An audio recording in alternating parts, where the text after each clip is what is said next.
Hi everyone, welcome to my container garden. This is cucumbers. These are mustard greens. And this year I am doing container garden in my sunroom.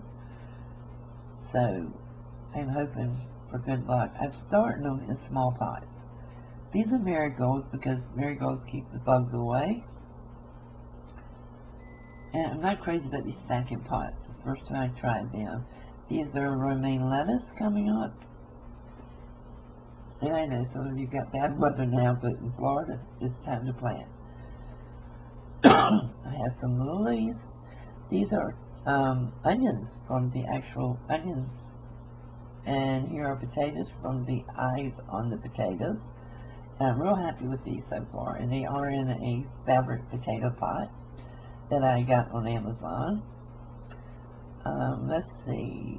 I have black elderberries growing, but they have not started coming up yet. And these were the first things I planted, so I kind of think I may have lost those. What's in here? Oops, had to set the camera down. See my aloe vera? It is going crazy since we put it in the ground. This is spinach. Yes, I love spinach. I eat spinach all day, every day, just about. Put it in my salads, put it in my omelets. These little containers are food containers that I got on clearance at Walmart. And they are great for seed starters. Now I'm going to show you the jungle my husband has turned our yard into. You put it in the ground here, it goes crazy. That is bamboo. There's my Norfolk pines, the little tiny Christmas trees that come into pots at Christmas, and that is sugar cane. But look at my Easter lilies.